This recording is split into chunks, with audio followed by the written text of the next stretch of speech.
Pay attention. We're live.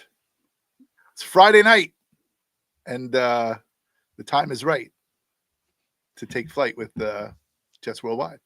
I just made that up. That actually sounds pretty cool. That sounds actually really, really amazing. Like, how are you? I'm good. Chilling, enjoying. The kids, they're home from summer. Well, from school already for the summer, Yeah. so that's fun. Driving me nuts. I think I texted you earlier and said I'm in a diaper of hell or a hell of a diaper. You could go either or, but it's Friday night. Jets Worldwide time. I'm excited. I'm hyped up. I got paid, but they went all to the Bills. So I come here for some good old Jets therapy. Ain't that right, Snowball? Oh, it's been it was a long week. Actually, we had yesterday off. So that was nice. Got to do a lot of work outside. Doesn't show it on screen, but I'm red as hell. Was outside all day, sweating, craziness. But yeah, grateful that I'm here. I love doing the show with you.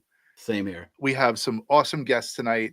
We got someone brand new on the show. We'll introduce him to everybody once we get through the intro video, and we'll see you in 1 minute. Wait 1 second, though. What? Did you have any kind of power since you jumped into that algae infested pool yesterday? I have to tell you something. I jumped into the pool on the Asman show. The pool is still filled with algae. I've been running the filter all day. It's just more evenly spread now. So it's not concentrated in one area. I have to tell you, today, slowly throughout the day, I have been getting, I don't know what it is. It might be something in my stomach. I don't know if I'm going to last the entire show, but things are not, there's a little rumble in the Bronx, if you know what I mean. Mm-hmm. So, all right, that's enough. But we got a giveaway to announce later on. So let's get into this intro video, and then we'll be back in a minute, introduce our guests, and go through the whole thing. All right. See you in a minute. Peace. Bye. Yo, we rolling deep with the Jets on a team full of dreams under these bright skies. The world is our stage. We ain't gonna hide. Green and white till we die. Jets worldwide, wide. Johnny Boy and Snowball in the zone. Yo, we're family here, never alone. Jets worldwide, this is where we shine. A true dedication, victory's our sign. Green and white forever, we in our prime. You know we gon' ride, just give it some time.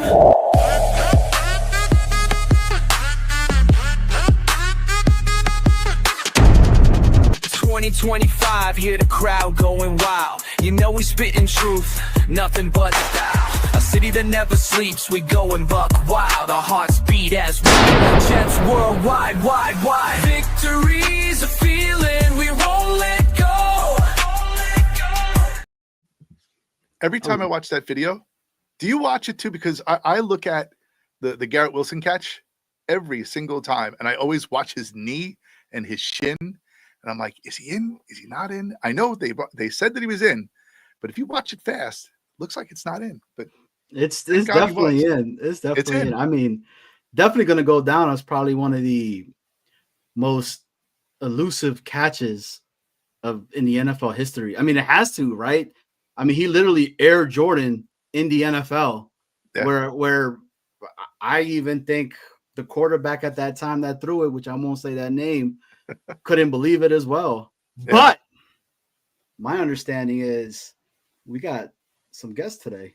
We do have some guests today. I'll introduce one, you introduce the other. We have people know him as the chaotic one, the man who brings the chaos, the great one, yes, the most magnificent. Maybe I can do it justice. He used to do an intro where he used to drag it out. So I will call him the most interesting Jets YouTuber in the world,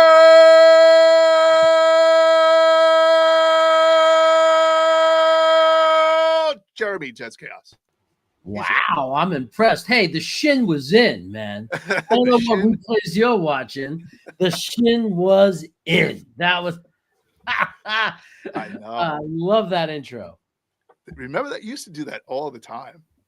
Oh yeah, that was the intro. That was the intro for everybody. I haven't done that many live shows with guests, so I haven't had the opportunity. You know, if you kind of ever, you know, I've been doing a lot of the Talking Jet stuff, and with O'Leary and kind of like my channel. I don't know. I did a video the other day for the first time in like forever, but and you know, you talk about algorithms. I think it got about 4 views the first 8 hours, and I was like, oh, I'm back to square one.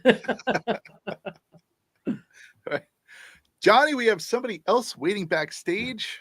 Whew. All right. Well, I'm guessing I'm gonna have to try to top that. All right, but all right. So I just want everybody to know this guy, right?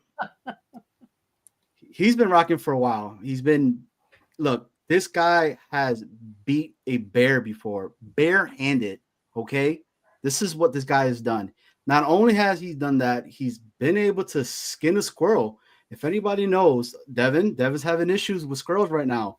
Brent's the guy to go ahead and give a call to. All right. He has his own show. It's on Wednesdays at 8:00. Let me bring on the guy who has single-handedly, with his bare hands, beat a giant bear. Brent, aka Take Flight Today. Come on down, brother. How are you, Brent? My guy. I'm in charge. I'm good. Yeah, that bear stood no chance. By the way. But yeah, no, excited to be here with you guys, man. I appreciate y'all having me on. That was a great intro. You know, if anybody ever needs a wilderness or camper partner, you know, I'm the guy apparently. So yeah, skinning squirrels and, you know, fighting bears. Yo, Brent, I'm so sorry, dude. I could not top it. My man over here hit you with the Paul Heyman intro, and we can go with it. No, I actually believe I can fight a bear now and skin a squirrel with my bare hands, actually. So I mean, I've seen you throw a football. Yeah, hey, you look like that QB that you were imitating that day. That's all that matters. And the shin was indeed in. For sure. So, listen, they ruled it in, and I'm just glad it was. I'm glad it was in. That's all. Just glad it was in. Yeah. That's all. So welcome to Jets Worldwide, Brent. This first time on. We're honored that you're joining us this evening. We're going to get into some Jets talk in a little bit. Just wanted to do a public service announcement. As you come in, please hit the like button, hit the subscribe button if you want. You should, and also. What would be really nice is if, we have a shop, right? So we have a Jets shop store, right? jetsworldwide.printify.me. All Jets merch. Let me tell you, what an amazing store it is. A little commercial, right? We got hats. We got mugs, travel mugs. We've got merchandise for you to purchase. We even have bikinis for the ladies. So summer's coming up. We got bucket hats, we got tank tops. Get yourself some Jets Worldwide merch and rock it during the summer. That'd be really nice. Okay, so public service announcement out of the way. Shall we start to talk about this lovely team that we all love to hate and hate to love? Hell yes. So today's episode, actually, you know what? Snowball, let them know what we're talking about today. Well, this is the episode 37. It is Jet fans' wish list. So every fan has a wish list about like what they want certain players to do during the season. We're at that slow time during the season now, in between, you know, OTAs and training camp, and there's not much going on. So all we can do is sit and wish for things to happen. So I do it every once in a while. You know, I'll just sit there and I say, you know, I just wish this player would do X, Y, Z. Or if this coach could just get the team to do this, I wish they could do that. So kind of thinking about that. And there might be some things like some thoughts about, well, you know, this guy is capable of doing this. This guy is capable of doing that. Who's going to be the person who's actually going to get to do that job? And I wish I knew which one was going to do it. So this is the wish list for the Jets. So that's my explanation. I think you explained what the show is all about. Really, really, really amazing. So I'm gonna hit them with this one first, all right? Because it just happened.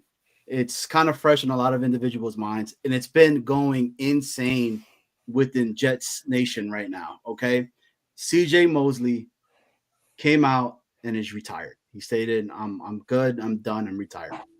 Then, of course, the conversation started. They can't even let the guy just, retire. Let the guy retire before they start going ahead and saying, well, this, and that. The conversation right now for you guys is this. Do any of you guys wish for him to be in the Jets Ring of Honor? If yes, I need you to explain to me why. And if no, explain to me why no. And then we'll go. So, since Brent is the rookie of the show today, here, I'm going to pass it on to the old, great, chaotic one, the vet, Mr. Chaos. Chaos, take it away. I mean, I don't want to sound like I'm against him being in the Ring of Honor. It's not something I wish, though. I wouldn't complain or be angry if he was. I wouldn't say he shouldn't be. I don't think I'm that kind of fan. But there are players where I might feel more if that. Like I'd say, if the Ring of Honor had any true meaning, this player would have to be included. Otherwise, it has no meaning. I don't feel that way about Mosley. Again, I wouldn't, if they did it, if they put him in the Ring of Honor, I wouldn't question it. I wouldn't complain. I wouldn't care. I like the human being a lot. I think he's an honorable guy. I think, I think he was a great human being in our organization. Like he was a good leader. He was good to the fans. He appreciated, like he's just the kind of player when you're a fan that you want your team to be full of, right? Players like that. He clearly had his best years before he got here. Unfortunately, injury was part of that, so his, COVID happened, like lots of things impacted, but he was a great leader for us. We didn't get his best play, like his game-changing type play ability. He was just really solid and good, and but he was a really good quarterback of the defense. But not enough that makes me say he has to be in the Ring of Honor. Like I don't put him up there when I think about guys like Klecko and Wesley Walker or Altoon or like there are guys in my heart, from the past of being a Jet fan over the years where I just don't put him, in that category, or like I'm forgetting the Curtis, like there are guys that have to be. With him it's just up in the air for me. Well, Altoon is not in the Ring of Honor. Which is ridiculous. Which is crazy to me, ridiculous. Right? So ridiculous. One of the great wide receivers that we've ever drafted, and the concussions sucked, but for the quality of play for the years he was here, the things he did, I mean, he with Ken O'Brien and the battles with Miami, and crazy that he's not in the Ring of Honor. So with that being said, I'm gonna pass it on over now to Brent. Brent. Yeah. So I mean, after hearing that Altoon isn't in the Ring of Honor, it's just like, he has to kind of wait if he wants to be even considered. But I mean, I'm going to say why not? He has an illustrious career as an individual, great guy like Chaos had mentioned, and I mean, honestly, if he can come back and have some type of role within the organization, hey, that kind of adds to his Jet legacy maybe. But it's hard to fully crown him Ring of Honor worthy when we just talked about Altoon not even being in right now, guys like that. But I mean CJ Mosley, when he was healthy, man, like that first game that he played with us, he gave me butterflies, man. He pick sixes and about 18 tackles. I mean, it was about 3.5 quarters of play, but he was definitely one of those guys that going in each and every game on defense, I felt very confident no matter who he had out there.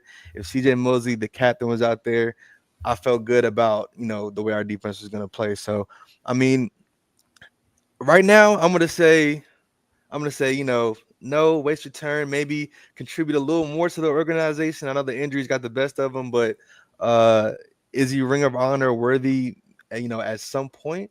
yeah, sure. But right now it's like you know, I'm not biting that right now. But I mean, he's a great player. I love seeing him. I love the way he interacted again with the fans and with the team. And if Sherwood and Quincy become all pros, then that kind of is, you know, credit to CJ Mosley as well. So great guy. But you know, I'm not giving him that crown just yet. I would have to say no. I love CJ Mosley. You know, it was awesome to have him here. I remember how hyped I was when we signed him and everything. But Mo Lewis is not in the Ring of Honor. Hitman Harris is not in the Ring of Honor. I mean, I could keep going. Sean Ellis, not in the Ring of Honor. I would want those guys way before Mosley, right? So, like, yeah. And I think, for me at least, I think to be in the Ring of Honor, I think you have to be like a Jet from the jump, right? Like your whole career jump. I think the only ones that weren't a Jet that were drafted by the Jet was probably Curtis Martin, Don, and I don't even know who else. But you know, I mean, if you understand what I'm trying to say, like I love the guy. I think if he wants to make a staple of himself and a name to get in the Ring of Honor, become a coach with us, right? And go that way. And let's see how that works. The COVID for me, look, with Mosley, it's a love and hate, because I remember when he took off that year for COVID, which, you know, it is what it is. But don't say because you were worried in regards to getting sick or your family sick, but you were caught at a bar, right, that was filled up watching the Bama game during that time. So what are we talking about? Snowball? I don't even know why the question ever came up to begin with, honestly. Like I don't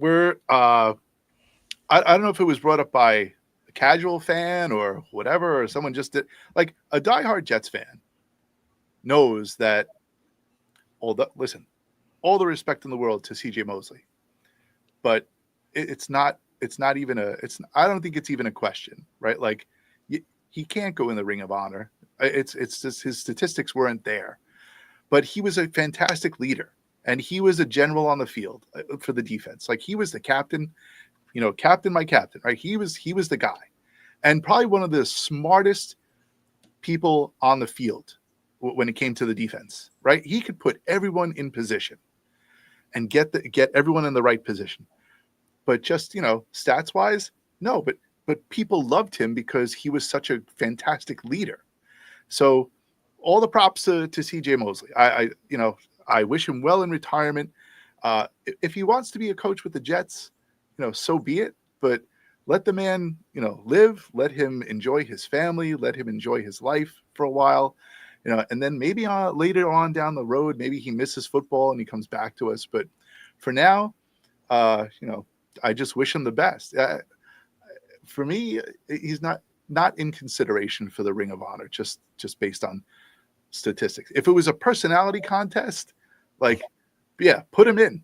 But he's a great guy, but just not for Jets. Like the Ring of Honor is special, right? It should be special for certain statistics.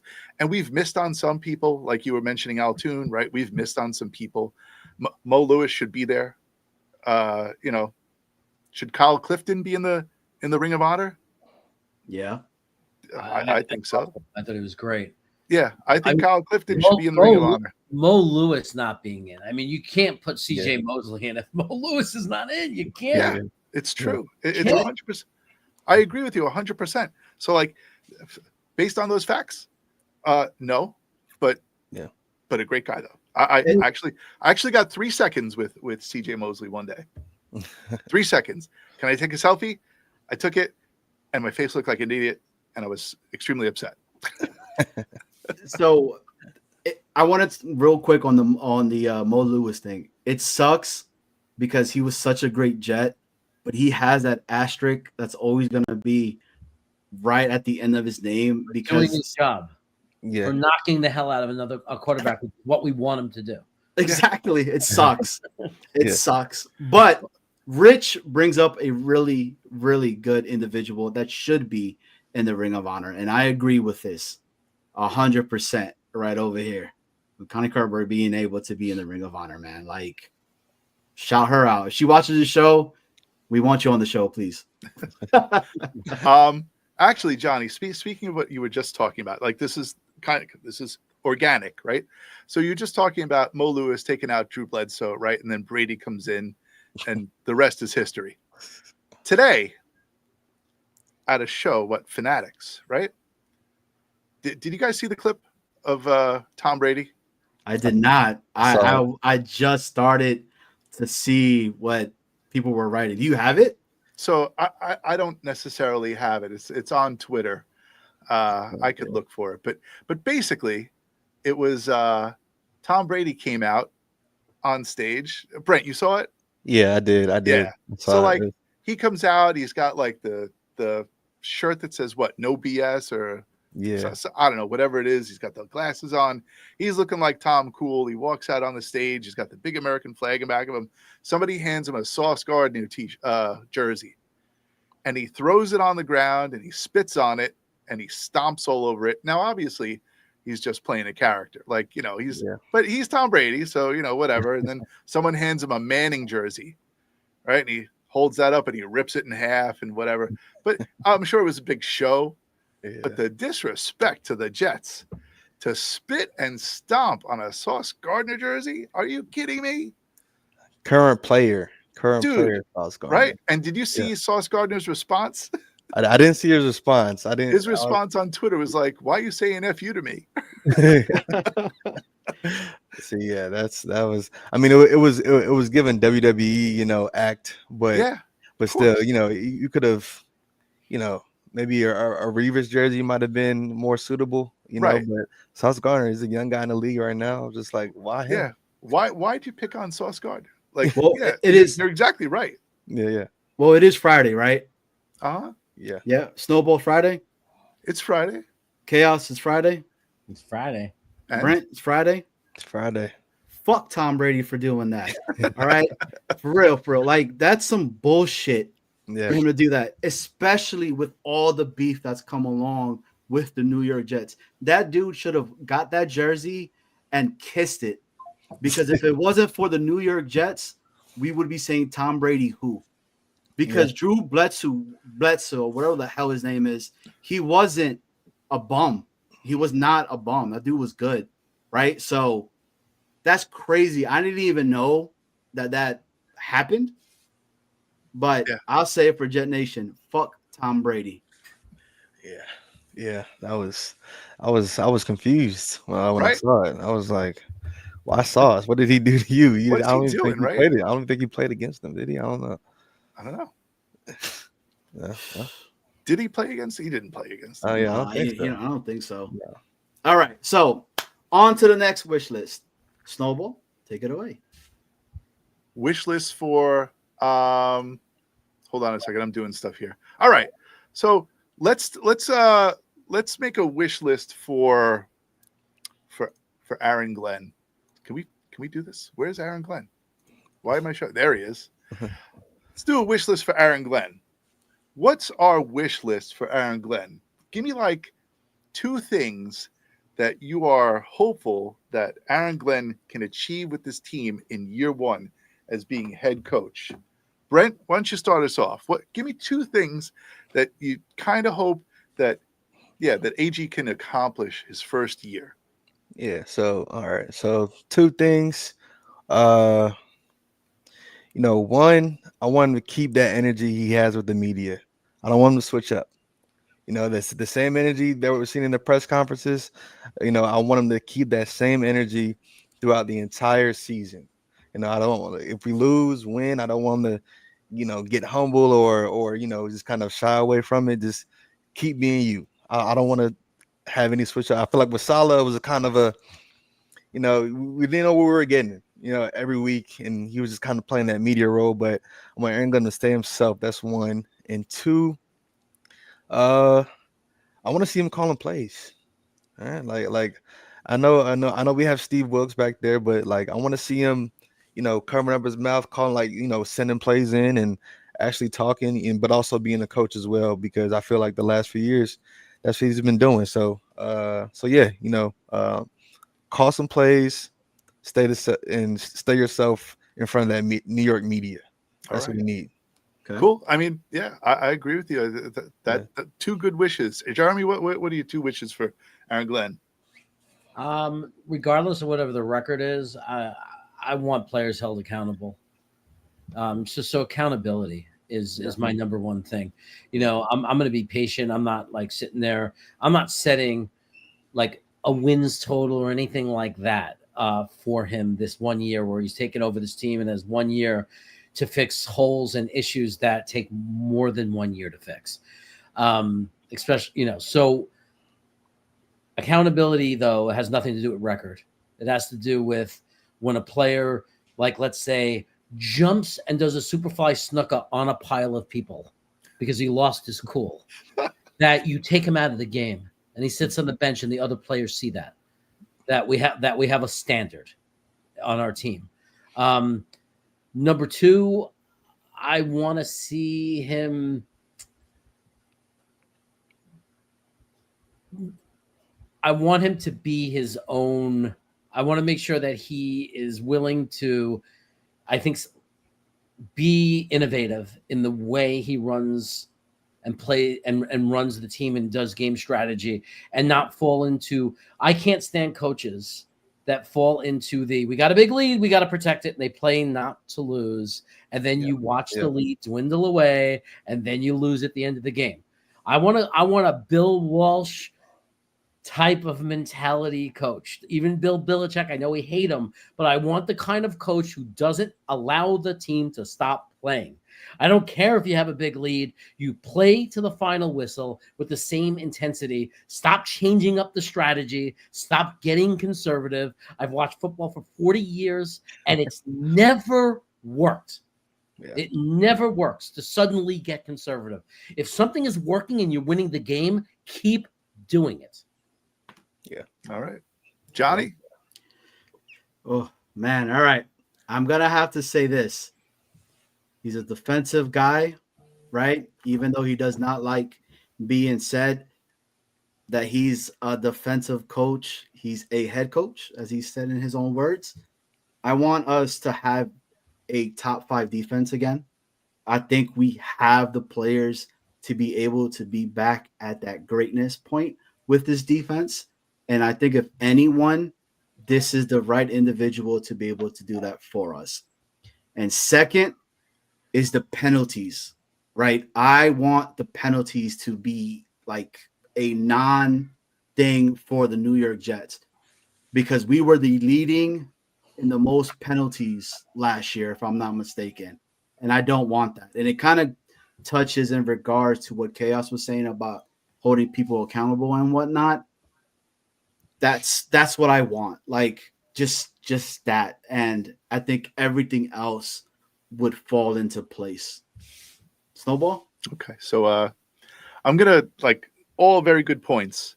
Well, one thing that we've lacked lately has been someone who can manage the clock, right? Effectively. Yeah. So, like, my biggest example of that was the game when Vrabel was coaching against Belichick, right? And like Vrabel was using the timeouts at certain, like it was basically milking the clock and doing it in such a way that like he was just pissing Belichick off. So I think if we can be creative with the way that we use the clock, that will be something that, a head coach should be in charge of. And the other thing, I'm going to agree with the minimizing penalties, because that was something that killed us last year. And with discipline comes less penalties. So if he is the discipline coach, we had Lamont Burns on last week, right? Former Jet player. And he was preaching that the Parcellian way of coaching is a very effective way to get with like players and get into their minds. So you can see that already Aaron Glenn is getting into the minds of his players. He's doing these little interviews with them and talking to them, and he's finding out how they tick and what makes them, what sets them off. So I think he's going to use that during training camp to really push people further. So, and during the game too. So he's going to play the mental game. So clock management and getting into the heads of his players and really like causing them to be better during the season is what we're hoping for. That's my wish. Hell yeah. I like that. Yeah. Hell yeah. Hell yeah. All right. Brent. So we got this guy. Yeah. Okay. He's coming off an injury. What do you wish for JJ to do this upcoming year? This year, one, I want him to stay healthy. I want him to just finish the season, but also I want to see him be back to being a force on that side, because Will McDonald, he's closing that gap. He's making those leaps. So I need JJ to meet him there, and we need to, those towers on the outside just dominating, man. I want him to. I need to see that hammer sack celebration, 10 times, and I just need to see him back in his mode, because man, that injury last year, week 2, that was brutal. So I just want to see a bounce back like season from JJ off the rip.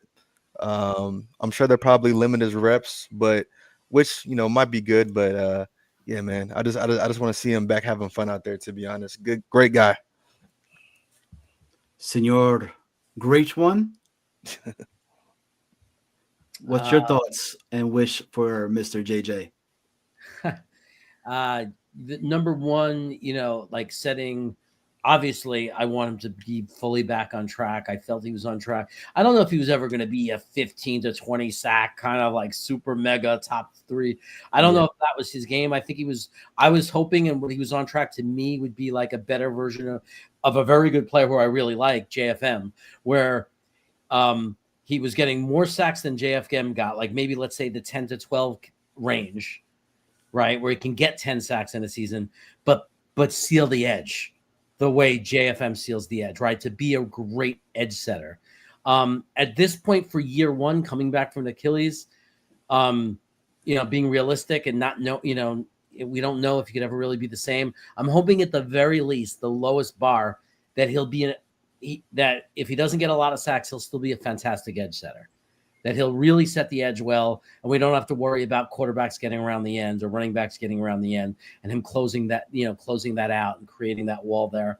So that's my my hope is that he could still do that and get the double-digit sacks. But if he only gets 5 to 7 sacks, and he could be a great edge sealer, where he really does that, top 20% of the league, like well above average, I'll be very satisfied with him. He was a 26th pick overall, first rounder. That's not a top 10 pick. You give me a guy who can get 5 to 7 sacks after an Achilles the rest of his career with us, who seals the edge really well, one of the better in the league.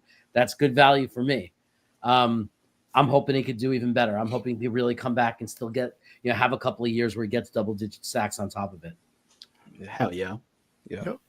I'm going to have to say this, and I think the way he speaks and the way he, like, you see him in front of the cameras and when he's on vacation, and there's never no like issues. You're not seeing him partying. You're not seeing him doing anything crazy out there, right? I want this guy. We lost the voice of the defense. I feel like when CJ Mosley retired, right? The captain, my captain type of thing, right? I want this guy to be the voice of the defense. I know Sauce was trying to do it last year with DJ and all of that, and you saw what occurred. Even when this guy was injured, he was still talking to a lot of his guys and still trying to be that, like, hey, to the whistle blows, to the whistle blows, to the whistle blows. And I want that. And I hope that Aaron Glenn puts this guy as one of the enforcers to have people be kept in check, like hold people accountable for they mess up before it even gets to Aaron Glenn type of stuff. So that's and the second thing for me is him having a healthy season, man. Like this guy has gone through it from starting with JUCO, then from Georgia, then to Florida, and all the stuff that this guy has done, and he's still going at it, and it could be a really, really good one as well. I hope that he has a really, really healthy season. With that. Yeah. I think my wish for him is that he can teach Will McDonald how to set an edge. Like if he can, if both of them can set an edge, this defense is going to be very tough. But if he can do that, and again, I don't want him to try to do too much right away. Like if I know the tendency for someone who's been away for a while to come back and like try to, prove themselves right away. But if he can like Jeremy said, if he can just set the edge and not try to get to the quarterback and just wall everything off, like just ramp up slow, right? And try to take things in stride. That's my wish for him. Share his knowledge with Will McDonald. Speaking of Will McDonald, can I do this? Let's do this for a second. All right. So speaking of Will McDonald, I just wanted to kind of bring this in. He is one of the most up and coming players on the Jets defense. So I made an investment, and we have a raffle that will be coming up. We do not have super chats. We do not have donations or anything like that, but we do have a Venmo, and it's just at Jets Worldwide. It's on Venmo. $5 entries. Every entry is $5. We have it autographed. Let's see if we can put this here. I don't know if you can see that. That's a Will McDonald signature. No number to it, so it's good because he went from 99 to 9. And right in front of my face, I mean, in like over this computer is my Will McDonald jersey, and I got it when he was in training camp. Right when he came in training camp. So I looked at his training camp jersey, and it just said McDonald, and it just said 99 on it. So that's what I got. And then when he got to the season, he put Will McDonald. He put McDonald the 4th at the end. So that screwed me that way. And now he changed the number. So now I have a double wrong jersey, but whatever. But I do have the mini helmet, and it's the original one that he started with. This was the team helmet that we started with when he was a rookie. So it's the green helmet, black face mask, got his signature on the side, which is nice, in white, which matches the Jets logo. So stands out really well. It's not black, and it's nice, and it stands out. So $5 Venmos to Jets Worldwide if you want. We'll announce it all through the end of June into July. It'll end July 25th when we draw the winner. Okay, I'll keep track on the spreadsheet. Will purchases from the merch store of $20 and up. Yeah, if they want, they can. Yeah, if you do a merch purchase over $20, we'll put that in as well. So Venmos or $20 and over merch purchases will work. So a glimmer of hope on McDonald and even Clemens, as far as setting the edge. And I'll say I don't know this to be true 100%, but what could change also that could help them, aside from just teach them how or work on it, is scheme. Because the scheme they were in was get the quarterback. The scheme they were in was, we trust you to make your decision, right? Just do whatever you have to do to get there. We don't know 100%, or unless people do, maybe they know this defensive coordinator so well.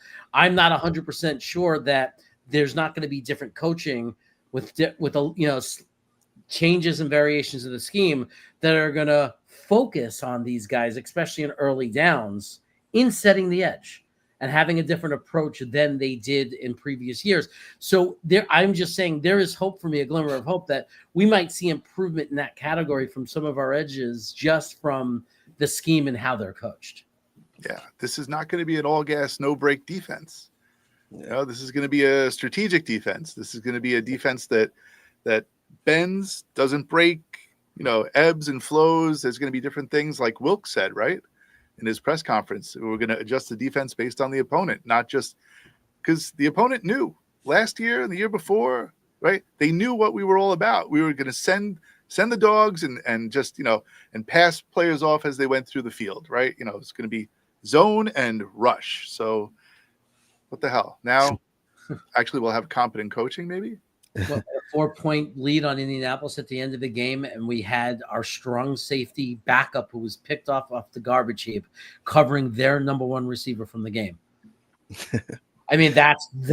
People say, why did we lose? That's coaching. Yeah. When you put yourself in a situation where your strong safety is covering their leading receiver for that game, the one that had the most receptions, and on a deep pattern, alone on a deep pattern, with a 4-point lead in the final few minutes of a football game, that is 100% the coaches. Brent, your thoughts on number 99 minus 90 now, I guess? Hey man, I mean I apparently he's put on about 15 pounds this off season, man. He's been working, so I'm excited to see what he can do. He's already freaky athletic with that spin move. An Iowa State Cyclone, and he plays like it on the field. So, you know, I'm just excited to see him make that leap, and learning under JJ. It's a good recipe for that edge. You know, a lot of people were having a lot of doubts about that D line, but he always, you know, Will McDonald stayed a bright spot in my mind. You know, so like the entire time everybody's talking about, oh, what are we gonna do for the D line? I'm like, you know, if JJ can stay healthy, I kind of like our D line. We still have Quinnen down there. We you know, Will McDonald is coming on. So yeah, you know, love the kid, love how athletic he is, and yeah, man, I'm just looking for him to turn that corner and make plays all season, man. He's a freak, just like Rich said in the chat, man. Freak. So we're gonna call him Rick James, I guess, right? Because he kind of got the hair, right? He has the moxie. He has the Rick James moxie, man. All right. So you said D line, right? And this was one of my questions in regards to this wish list. But it's more of a question: who's gonna have a bigger impact, Derek Nandi or Allen Lazard? And I'll start with you first, Brent. It's a tough one. That's a tough one. But I'm gonna say Lazard, because if we're talking about impact, that could be negative, it could be positive, right? It can go either way. You know, Lazard, he might kind of fall in that boat of, you know, around that trade deadline. You know, if we're looking good with Reynolds and these other guys, he might be out the door. But I like Nandi being on the D line, you know, beside Quinnen. Lazard, you know, he could have an impact. He can have a positive impact. He can be a blocker, right? He can catch, you know, clutch passes from Justin Fields. But it's just all we've seen. His best highlights have been with one guy we shall not name anymore. So, you know, his impact can be good, it can be bad. So, but an impact nonetheless. So I'm gonna go Lazard as far as just having overall. He'll have an impact either whether that's negative or positive. So yeah, that's my answer. Shout out 90757 Virginia guy. You know, Vibe Beach Cat, man. Yeah. Something in the water, baby. Never talk about the Virginia guys. Chaos, Nandi or Lazard? Who has the bigger impact? I think Lazard potentially is going to have a much bigger role, even though they're different positions. I mean, like, because I think that Lazard might be the legit, you know, he might end up being, we don't know 100%, but it's looking like he's going to be the legit WR2, right? Or he has it's a very real possibility. Whereas, you know, on the inside next to Williams, we also got this guy in passing downs, LT3. I mean, I think there's going to be some rotation there, because people are forgetting this kid LT3 was supposed to be a much higher pick in the draft. Mm-hmm. If you look at his PFF grades for just passing situations, he graded really high. That was when he made all his impact. He's going to be our passing situation inside guy next to Williams, next to Quinton. So, which just means that it's more of a reduced role, whereas Lazard has an opportunity where he might be out there for 80% plus of the offensive plays, right? So I just think there's a bigger opportunity to make that impact. He has to do it with a different quarterback, not named Aaron Rodgers. I mean, we all know that. And the other thing about Allen Lazard that might prevent him is we don't know what the offense is going to look like fully with Fields and what they're going to design for him. It might be one look, that's Garrett Wilson, and then it's going to be checked down, and that's going to be Breece Hall or Mason Taylor, right? And there's not going to be a lot of opportunity for a WR2, which answers the question of why they didn't go nuts and focus on wide receivers so much. Because the offense they're going to design, you have to have some protection from those positions. You have some other good receivers that could cause some fear. But from play to play during games, what we might see unfold is one read, check down, or take off. Like that's because that's been the most successful version of Justin Fields, from college through the NFL. Yeah, I agree. I agree with that. Ooh, that's a. So I love this topic, right? Because it's different. You got defense, you got offense. I mean, it's always been the defense that's been the strength of the New York Jets, right? We're hoping that it's going to be more of a balanced situation this year, that Justin Fields could potentially be something that nobody's giving this kid the benefit of the doubt. So we don't know.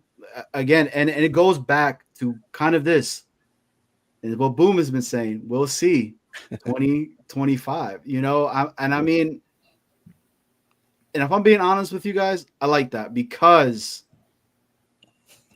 we don't know. It's an unknown, and that's a good thing. You're going to have a whole bunch of teams that are going to look at the New York Jets. It's the Jets, check mark off of that. And we could potentially surprise a lot of people. But to the topic, I feel like Lazard is going to have the bigger impact. And I think he is going to play with that noise that everybody's saying, you don't have Rodgers anymore. You don't got that guy. He's hearing that. I mean, I think every single Jets Nation, Jets content creating world has stated this on Lazard, that you don't have Rodgers anymore. Prove to the league that you don't need this guy and you could be good. So it's Lazard. Snowball? Yeah. Well, just because everyone went one direction, I'll go the other direction, just to be different. Nani will be the difference maker. Not maybe in action, but I'm hoping that the pedigree has an impact on the team. Coming from a winning culture, coming from someone with Super Bowl experience, to instill that into his teammates and kind of it'd be nice to see him be kind of like a leader in the locker room and kind of like set the tone because he's a winner, right? He is a winner. So it would be really nice to see him have that influence on the team. Lazard, I have a very sneaking suspicion that you have two people. I'm not talking about Wilkes, but I'm talking about more like Tanner Engstrand and Aaron Glenn. These are two people who Tanner Engstrand seems like, and this is kind of like off topic a little bit, but he seems like a guy who, A, knows his stuff, and B, I feel as though like we've seen offenses in the NFL that were just different, right? The Eagles, hurry up offense that took them through that season. We've seen different types of offenses that had a characteristic to them, and I believe this year it's the first year, so why not be experimental and see what works and what doesn't work? I think you're going to see a very innovative, groundbreaking type of offense because he I don't want to say the wrong thing. I don't want to be disrespectful, but in the beginning, Justin Fields may be limited in play calling ability, right? Maybe they just want to keep it simple for him in the beginning, right? And just let him play quarterback. But well, they say that, like, he says that he's loading up their plate, so that I like. But I'm just thinking that, like, you're going to have a very innovative type of a very innovative offense. So him and Aaron Glenn coming from the aspect of being a scout, being a defensive coordinator and now head coach, coming from the pedigree that he had, the type of player that he was, being coached under Bill Parcells, using that influence and stuff. I really think that we're going to have a very, very different team this year. And I think something that Jet fans are really not expecting. And Alan Lazard being the type of blocker that he is, bring it back full circle, right? Alan Lazard being the blocker that he is, I really see them using Alan Lazard not solely, but like he'll be like the third or fourth read possibly. But his blocking ability will be really, really important this year. So yeah, a very extended, long, not stupid, but like, just like an extendedly, like an extended response that kind of went every place, but came back. But Nandi will be the bigger influence. All right. Well, Brent, I know you gotta get ready to run, right? So yes, sir. So I want this one to end it because it's kind of touching on what Snowball says. And then after that, we want you to plug in your show and then go do what you got to do, right? Gotcha. Yeah. So we got some guy, this guy, right? We got Killer hair. Justin Fields. Wish list for Justin Fields. Man. Wish list. I guess I'll start off with my two. It's honestly, I want to have the best season he's had in his career with this chip on his shoulder, third team, that Baker Mayfield, Sam Darnold, Jared Goff type of effect. I want him to have that type of season, right? That is my ultimate wish for him personally, right? Because he deserves it, man. He's been through the ringer in the league, and he works hard. He's just kind of taking the back seat, very humble guy. And he deserves all the good things in the league, to me. And I'm glad he's with us. But secondly, my wish list, get that Ohio State connection right here in New York. That's what I need. I need to see him and Garrett kind of pick up. I don't care if Rucker gets in on the action, right? I'm a big fan of Jeremy, but let's see some throwback of the film of Ohio State, those Ohio State guys and days. Like, I need to see that type of energy with him being back with his boy, man. So yeah, man. I mean, I love Justin Fields. I wanted us to draft him instead of Zach Wilson. I mean, I was a victim of the pro day throw. I was, but I always was, a Justin Fields advocate. So yeah, man, come here in New York, get that Ohio State connection back with your boy, and have one of the greatest seasons that that you've had up to this point, man. So yeah, that's my wish list for the young fella, man. Brent, we appreciate you coming on to the show, man. Hey, plug in your show, bro. Let everybody know where you're at. How can they come and watch some of the good content that you do put out there? Yeah, as you can see, my handle is takeflight_today. That's my handle on Instagram. Me and another Jet page, NY Jets Planet. We have a podcast every Wednesday on Uptown Sports TV called the Jet Set Podcast. We just, talk about, same Jet topics and, just have fun doing it. We come up with different games and things like that. We just got started maybe like end of last year, but you know, we're on the rise with it, and appreciate these guys for having me on for sure. But yeah, the Jet Set podcast on Uptown Sports TV. That's where you can find me, and then my handle right here, TakeFlight_today on Instagram. Yeah, I welcome all Jet fans. I interact with everybody. I don't leave any DM, you know, unanswered. I love talking Jets with anybody. So yeah, hit me up, and I'm always down to talk Jets with any and every fan out here. And Brett, you gotta talk about real quick about the stuff that you be putting up on your IG as well, though, man. Like those graphics that you put up are pretty dope, man. Yeah. I mean, yeah. So I do graphic design as well, and I've been trying to get in my bag with the, you know, with the creativeness as far as the Jets content and things like that. But yeah, you know, I do videos. You know, I make graphics. And you know, it's been getting a lot of traction lately, and I'm just grateful for that. But yeah, you know, I love doing it. I love it's just a passion, and then I just, you know, with my Jets passion and my creative passion, I just kind of combined it, and that's what, you know, you get with my stuff that you see on my Instagram page. But yeah, no, I enjoy doing it. I enjoy talking to the fans, and yeah, I mean, hopefully we just have a season that's worth all this work that, you know, I'm putting in. But I just really just enjoy just being creative and talking to Jets, or talking Jets with everybody. So I love it all, the ups and the downs. Hopefully it's more ups in this upcoming season. But yeah. He's up here acting like Garrett Wilson didn't like his graphic that he put out today on there and anything. Hey, Brent, we appreciate you, brother. Absolutely, guys. Appreciate y'all having me on. Brent, thank you for being on Jets Worldwide. We really appreciate it. Thank you so much, and we'll talk to you soon. Absolutely, guys. Appreciate it. Keep killing it. Thanks. All right. Well, then there were three. Oh, what the hell is this?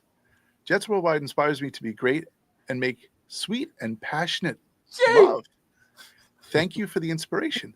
Well, Jake, we never thought that, like, to be really inspired to make sweet and passionate love. Just like Boy Green, I guess. It would be great and make sweet, passionate love. Brent is an incredible New York Jets person and representation of our New York Jets. Chris B, you are one of a kind, man. Definitely one of a kind. I should call it escort service and have a woman sent to Jake's apartment right now. Send it. Oh, look, see, Hawk is playing off on that, right?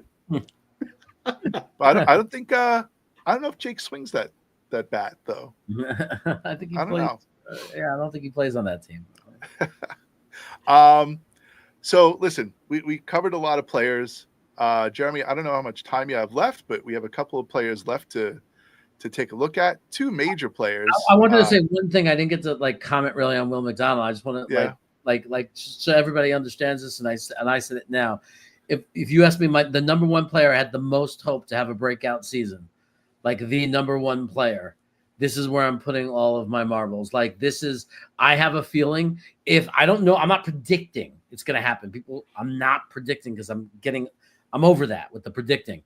I am hopeful and have this feeling and this hope that this could be the guy, that he is on the verge of being that 17, 18 sacks, that dominant Micah Parsons, Watts, TJ Watts, like that guy for us. So I have a hope that he really could be that guy. So did he take the 9 off of his chest so he could throw it at his stats? And instead of 10.5 sacks, he's got 19.5 sacks. I hope so, man. But let me tell you something. I'm not predicting he's going to get 19, 18. I'm not predicting it. I'm hoping he's going to break 15. I'm hoping that the step he took last year was just the beginning, that he is evolving into a superstar. And many times when you watch guys like Myles Garrett, like TJ Watts, we take those great guys that you dream of having on your team. If you look at the projection of their career, they didn't start out as an 18-sack guy. Like he has the he's projecting to be, if he continues to take this incremental steps up, that who knows, it could happen. So that's it's probably my biggest hope, like in like a realistic hope that he could be that edge we've been waiting for so many years. He is trending in the right direction. Absolutely, 100%. Couple of guys that are up for contract, like this guy. Okay.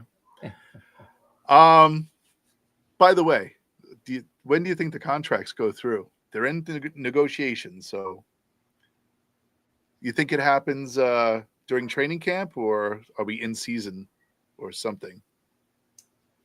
What do you guys think? I think they're gonna.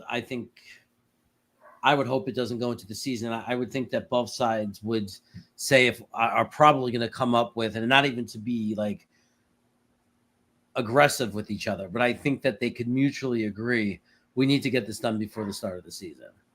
Yeah, you can't have that distraction. So I would really hope. I don't think it's very, very difficult to predict because there are agents, and we've seen even great organizations. It's not a sign of the mark of the organization. We've seen great organizations struggle to get these deals done.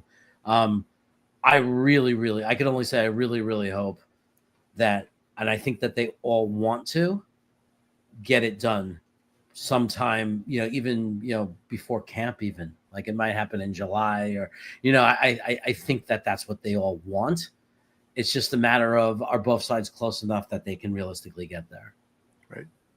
I don't know who said it, but I would give credit to the person who did, but if I knew or I could remember, but they said that they were kind of like thinking that they're holding off on these contracts until training camp, just to kind of build the One Jets Drive drama with the series. So it could be, it could possibly be, but I just think that like these contracts it has to play something in your head as a player. It's there, right? So to get that off your shoulders and out of your head before training camp just makes sense to me.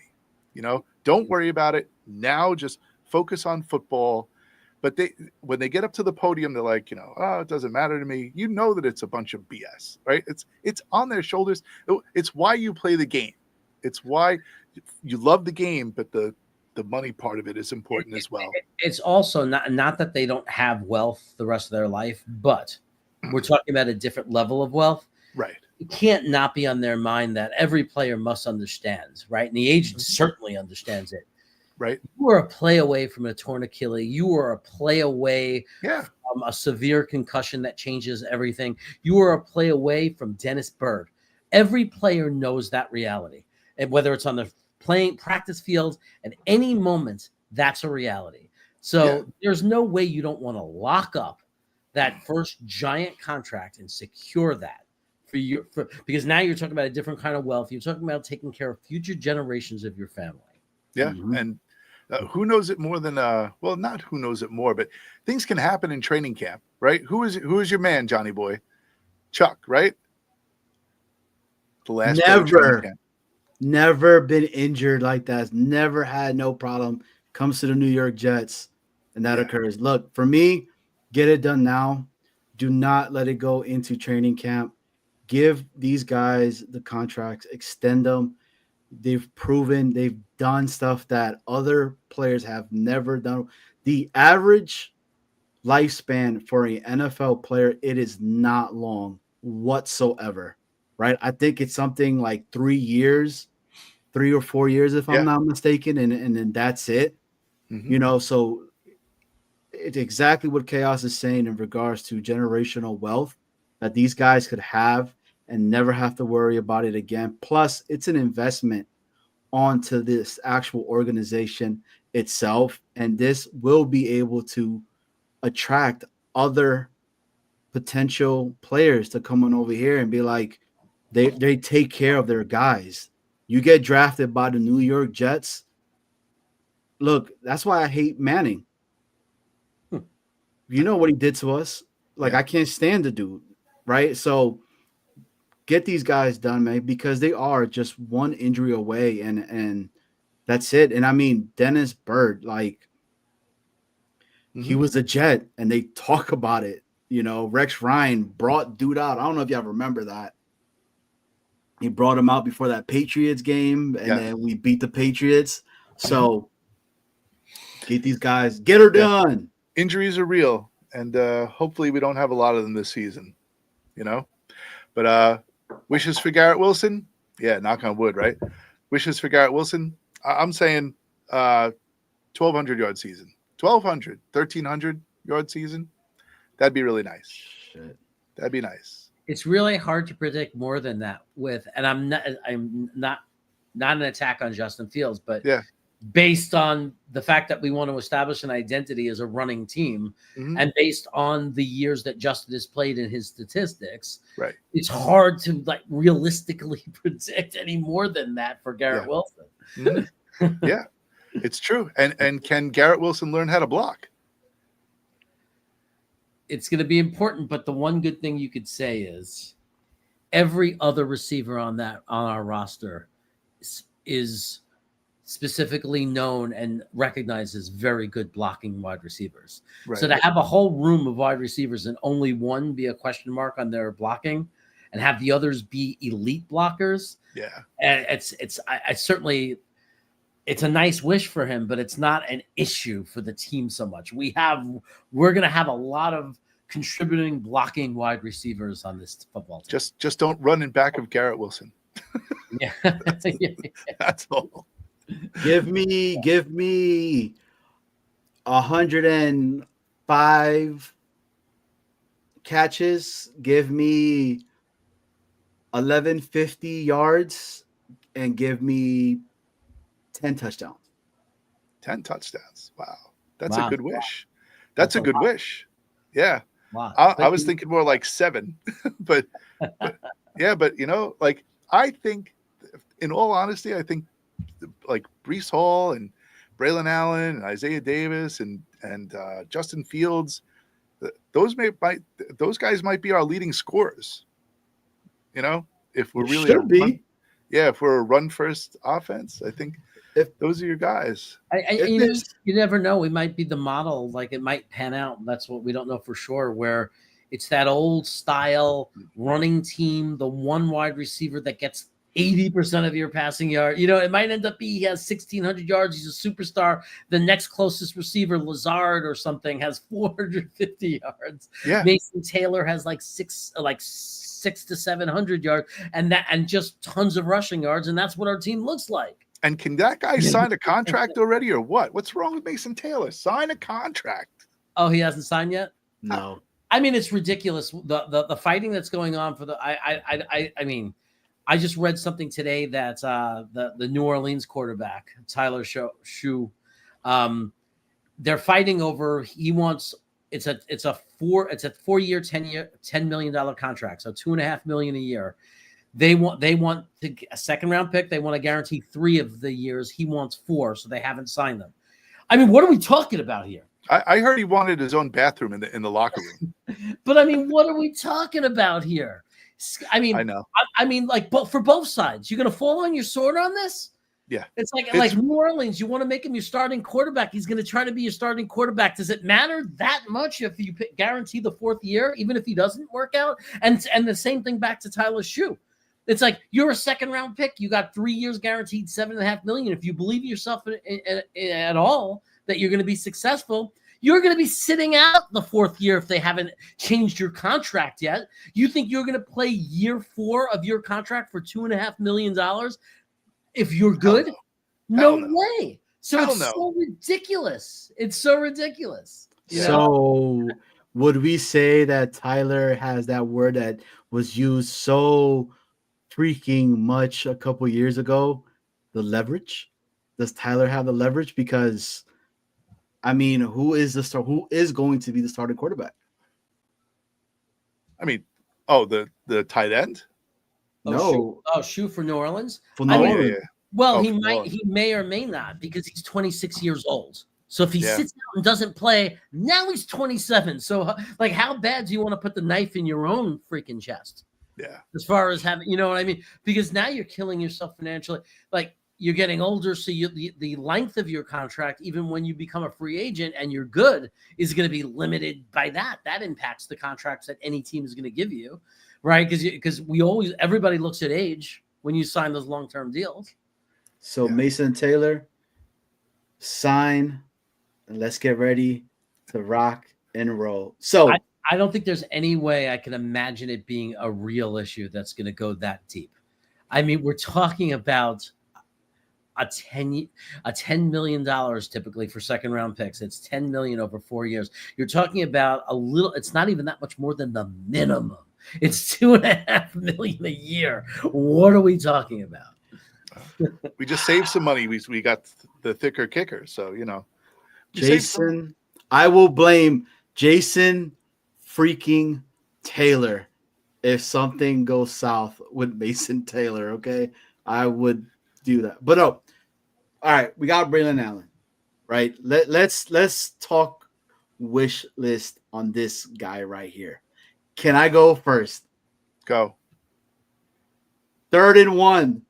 Give this man the fucking ball, okay? He falls over, he gets a yard. Let's not make it any tougher than that. 3rd and 1, 3rd and short. Hey, 0. You're in, brother. Get us that first down. I think we're gonna done.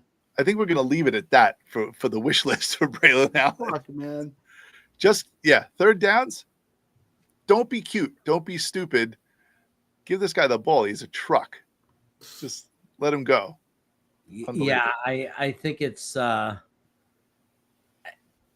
exactly what you said. I don't think there's any argument or anybody that can make an argument. I do see someone saying it, and I don't argue the fact that I was going to say it myself. Isaiah Davis also is very impressive. He's also a powerful running back. I'm not going to bitch and moan. If Isaiah Davis comes into the game on 3rd and 1 and gets the ball, that means we're not seeing the practices they are. So that means they're seeing something, and we're simply wrong, right? We're wrong. That if they're using Isaiah Davis in that situation, they're not doing it because they want to lose or they don't want to get the first down. They're doing it because in practice they're seeing that he's winning the job. He's winning that role this year. I'm saying if next year we see that, if we see it's Isaiah Davis, it'll be because he clearly is winning in camp and in practice. He's winning it. He's earning it. But it can't. I mean, it got to be one of those two. You drafted 2 power running backs. It has to be one of those two. I see Davis as he's not going to be the home run hitter, but he's not going to go down and lose you yards, right? He's the real power, gonna get you some yardage. I see Braylon more as a balance because I think he could be a little bit of a home run hitter. I love his college film. I think he accelerates and pops from, like, he's able to stop at the line of scrimmage, change direction, explode, accelerate. This guy could end up being our RB1 one day. He could be so good that we let Breece walk because we don't want to pay him because we have this guy. I mean, I think he could be that good. Do you think that's on Breece Hall's mind? You think that's on his mind? He said during his press conference that he's got to prove that he's the best every day, right? I think that's Breece Hall being a class act on and being a leader of that room on how, for the younger guys, saying how impressed he is with them and he's building them up. And not that he's lying, but I think it's him being a gracious guy saying, I don't look at them as competition and act like a child. I am an adult. I'm a real leader, and a real leader looks at those players in his room and not as competition, trying to take my job when you're working for your job, but respect and being happy and trying to help them and being a real team player. Yeah. So we got a badger, a jackrabbit, and we got a cyclone. So who is the one that's essentially going to be the one that's going to take the clear number 1 role? Right? Breece is to lose. Yeah. Okay. That's all. Okay. It's the Breece Hall show until it's not the Breece Hall show. So then what is our wish list for El Senor Breece Hall? Yeah. Snowball? What's our hope? Our hope is that he makes it a very difficult decision for the Jets next year. Because do they lock him in with do they offer him a new contract? I don't know. Do you see that happening? I don't know if I see that happening. Do they franchise tag him because he was so good that they want to keep him for another year and just give him the franchise tag?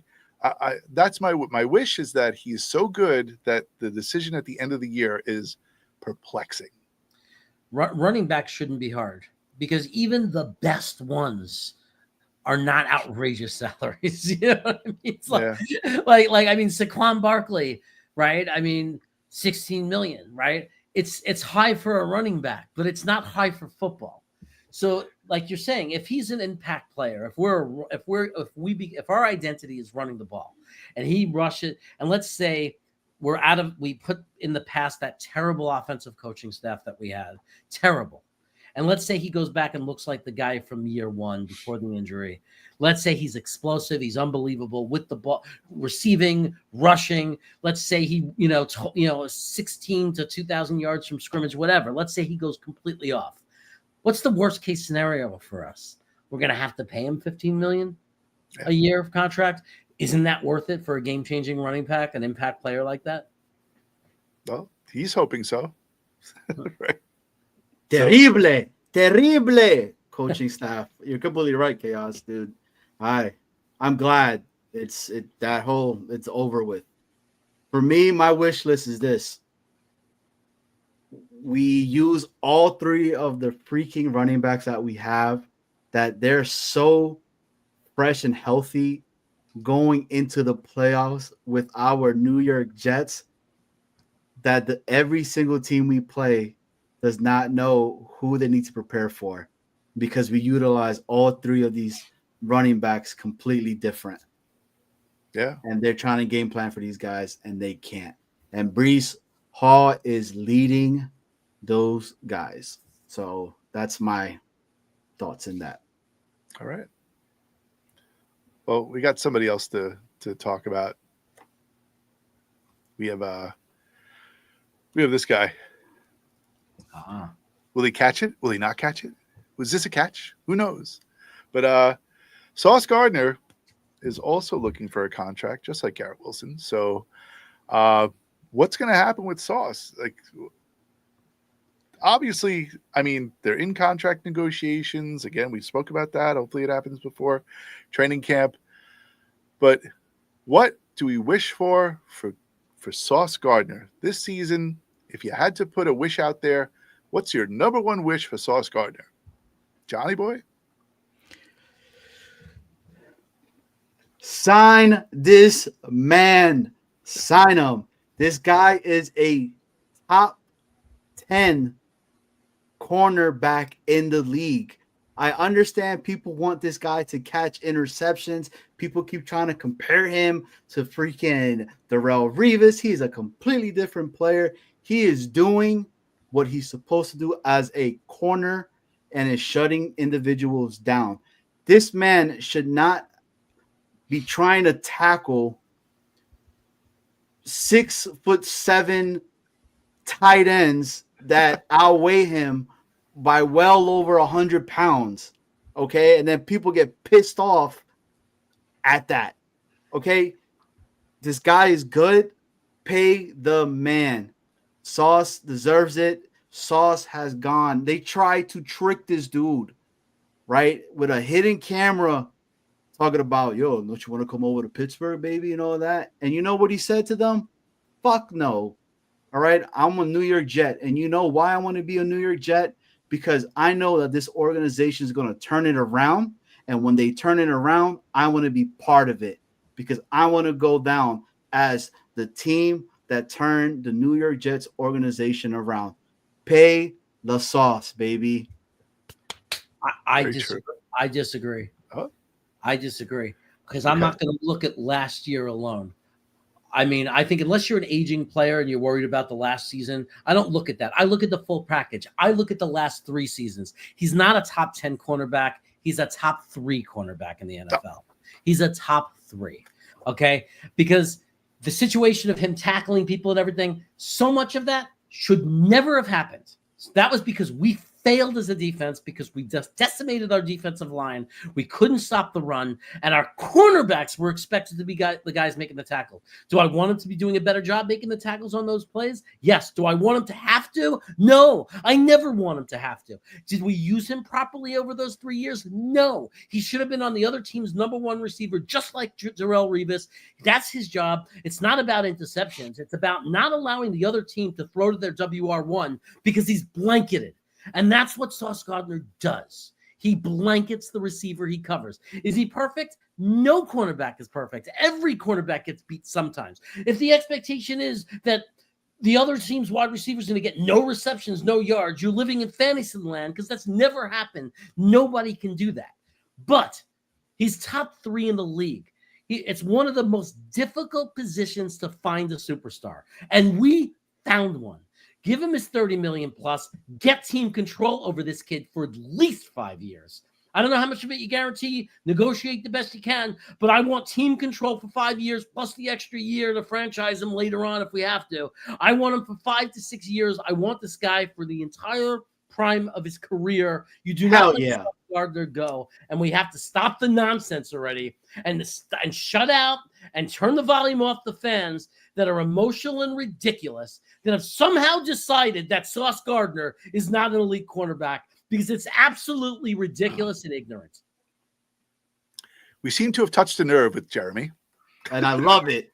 Can you say that again for me? He's a top what? Top what in the league right now? Top 3, baby, with potential to be the number 1. So everyone cut the shit and sign this guy tomorrow.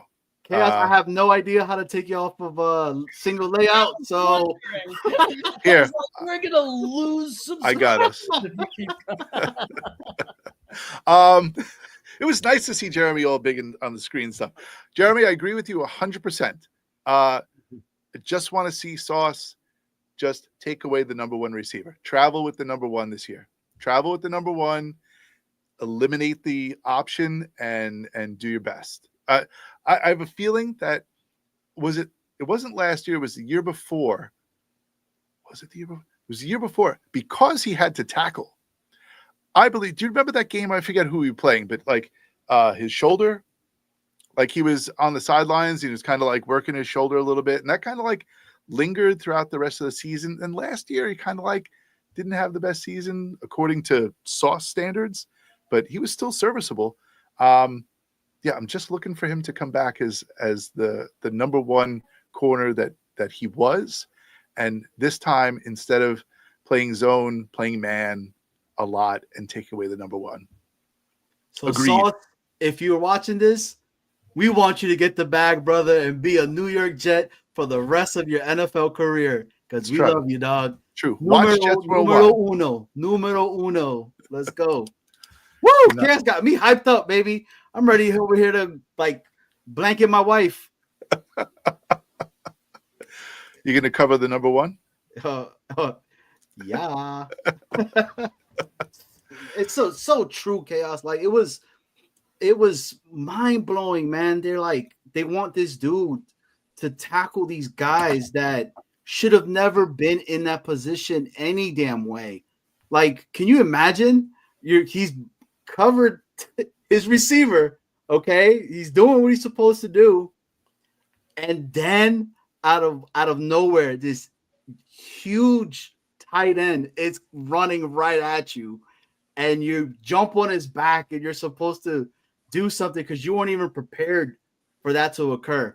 Dude, it was the craziest thing to me, man, when you were hearing people saying Sauce can't cover. I'm like, what are you watching? Like, what are people watching? Like, is this real life? Yeah. I remember at one point, I think Stingley just got the bag. Did he not? Yes, he did. Yeah, right. Yeah, he got the bag, right? But in the right range, where I think it makes it easy for us. And it makes it easy for us, like as far as to come to a number. Like we can't argue he's not worth 30 now, and they can't argue he's 35. Stingley set the right number. Yeah, and that's what I mean. Do it now, because he's coming off a down year, supposedly, right? And then everybody's saying, don't pay him that amount and everything like that. Give a giant middle finger to everybody out there. Pay the guy, make him happy, and he doesn't need to worry about anything else other than playing Jets football. True. Very true. That's all the players that I have. But if you want to post the link and you want to bring a couple of people in, if they want to come voice their opinions. I did have a question for Chaos really quickly that I did want to go ahead and ask.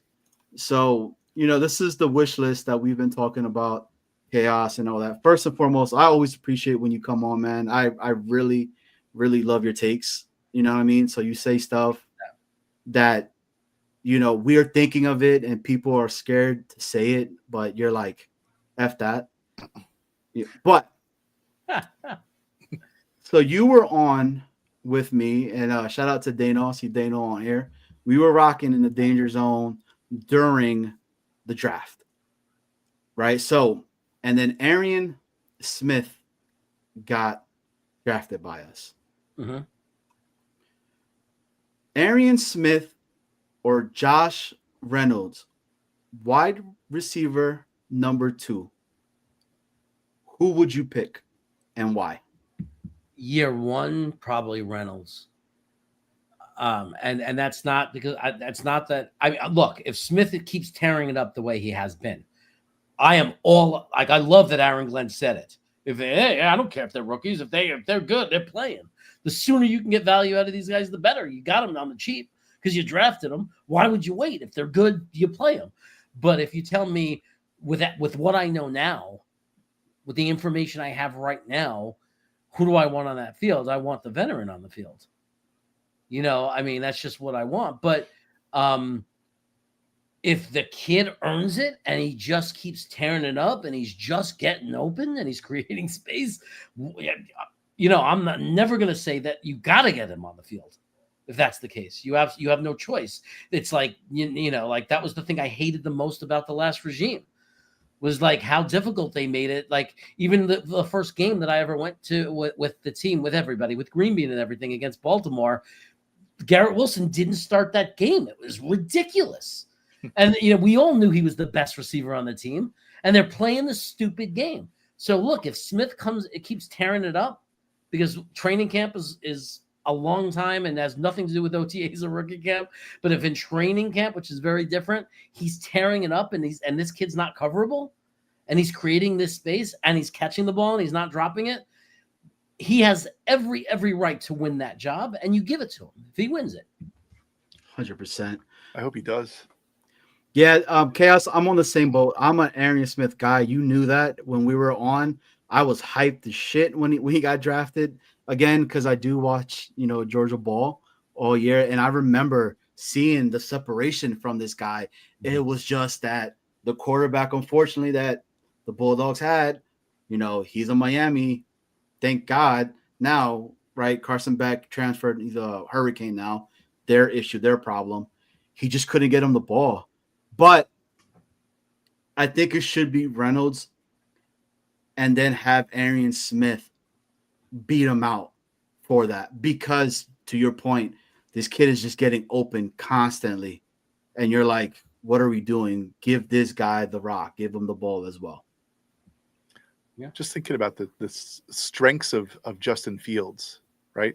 They say that he does have the arm strength to get the ball downfield, but he needs the time to get there, right? So I think it's all going to rely on this offensive line and whether or not they gel. Like if you have this offensive line that gives him the time, like I just watched this video on YouTube about, and this was from last year.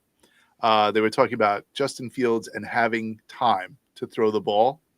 He was the year before, he was still making mistakes, even with time. So they better do something with him to improve his timing, to improve his vision. I know that they're using the GoPros on the helmets now to kind of aid him in going through reads. but this line better hold up for him so that he can get that ball to Arian Smith if Arian Smith is the guy to create the separation. Otherwise, I'm going to see a lot of, Garrett Wilson and a lot of Mason Taylor and a lot of, passes to running backs coming out of the backfield, which is all good if it's successful. So, but it's got to be the right formula for Arian Smith. 100%. Let me ask you guys this then with Justin Fields, right?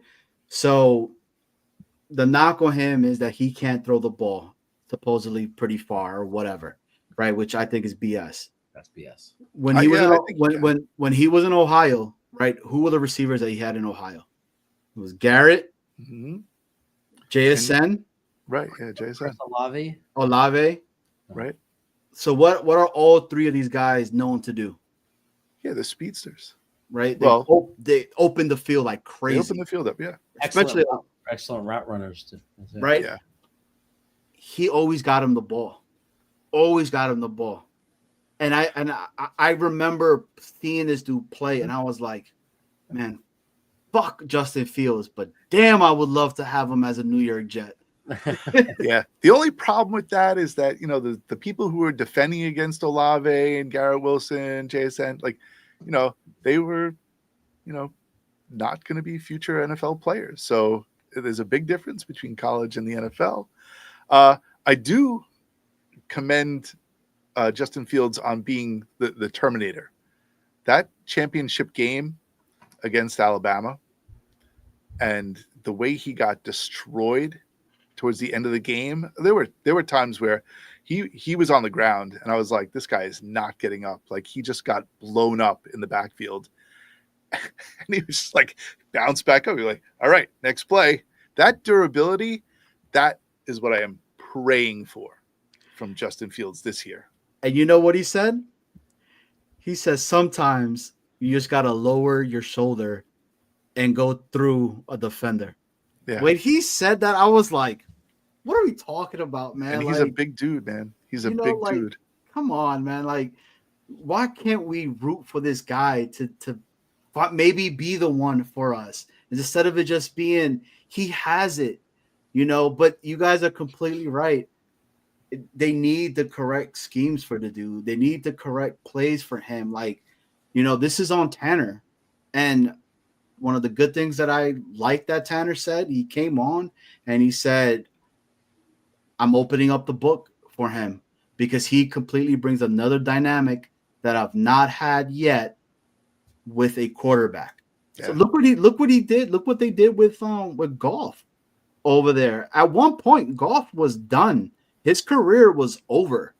They were like, this dude is it's not. And I'm pretty sure last year he was in the running at one point. They were talking MVP of the league for this guy. Chaos? The brain part of me knows, the logical brain part of me knows that typically when a quarterback starts their career the way Justin Fields has started his career, that statistically, it's not going to happen. He's not going to be the guy, right? Like, and the people that have done it, the people who have had 4 years, two different teams on their third team or any kind of similar thing that have done it, we call that an outlier, which means from a brain perspective, from a logic perspective, it's not that likely, right? But as a fan, I really hope he's one of those guys, right? Yeah. And I'm not convinced, that he can't be. Like, there's some guys I'm looking, I'm like, there's no way. It's just not going to happen. I don't feel that way about Justin Fields because with Justin Fields, there's been moments where he looks like a very good NFL quarterback. It's about consistency. And when it's about consistency, the difference is that means you've done it. So we know it's possible he could do it. It's can he do it consistently? So I will say for a bridge quarterback, for a quarterback that has an outside chance to become the guy, but most likely will be the guy until we draft someone next year, right? Like what people think is going to happen. He's certainly the best option. And he's the most entertaining and interesting and fun option, right? Like if you're going to go with, if he's not the guy, but he's just a bridge quarterback, can you think of a more fun quarterback to root for your team? Exactly. He's dynamic. He's an incredible athlete. And I love the way they're approaching it. Like, we got him as a guy to be a bridge quarterback. Yes, the size of the contract and the contract we signed with him proves that he's a bridge quarterback. He's a guy, but they got the guy that's not 30 years old, 33 years old, that that's what he is. They got the guy that gives you that outside shot that just maybe he's going to break out, and we don't have to worry about drafting a quarterback. And I think you're telling me there's a chance. I believe there's a chance because I've seen him on certain games. I've seen him play. There were moments in Chicago where they were starting to talk about him and they were ranking him top 10 quarterback. You know what I mean? Like, there was a moment where people were getting really excited about him, and he was on a terrible team, a terrible organization for quarterbacks, right? It's like Cleveland. They have a history of being terrible place for quarterbacks. Absolutely the worst place you could be. And these last bunch of coaches have been terrible there. He went to Pittsburgh. He didn't light it up, but then again, he wasn't schemed to. They didn't allow him to throw to the center of the field. Yet they won with him. He had a winning record with them. He did what they asked him to do well. He didn't turn the ball over. He managed the game. He did what he had to do to put them in a position to win. So at 25 years old, I don't know why do we have to sit there and be on the negative? And I'm not going to listen to my logical side. Why shouldn't I listen to my Jets fan side and just say, why can't this 25-year-old be the one of the outliers that come in after struggling for 4 years, after not establishing himself, being a late boomer and exploding and showing he's going to have this great NFL career? Why the hell not? And you said it, 20. He's 25. He's 25. He's still young. He's still young. This guy, if I'm not mistaken, and don't quote me on this one, but I think he's had like 6 offensive coordinators since coming into the NFL. Yeah, 5 or 6. Mean, what success do you guys believe quarterbacks have had with that much turnover in a position, in a coach that you're supposed to be tied by the hip? Okay, and bye. Hey, guess what? We're gonna do this. Actually, I don't like the way you're throwing the ball. You need to do it this way because this is my way. Oh, I'm gone. Actually, I did not like the way you threw the ball that time. Now do it this way. He was constant, and you know what? For Justin Fields being so young, he's never crapped on any of the organizations. The guy was constantly a mature individual, an adult up there, because he could have trashed, and I'm telling you guys, he could have trashed Pittsburgh last year. He could have put and aired all of the crap that was out there, and he didn't. Yeah. You never know when like the wagon's going to circle around again. So like you can't burn bridges, and which proves his maturity at an age of 25. Hopefully at the end of the season, he gets to put 2 middle fingers up to everyone who got rid of him. And he goes, you know what? I told you so. Like, I told you, if you just let me play quarterback, I could do it. But you shackled me with, I was a runner. I was this. I can't throw here. I can't throw there.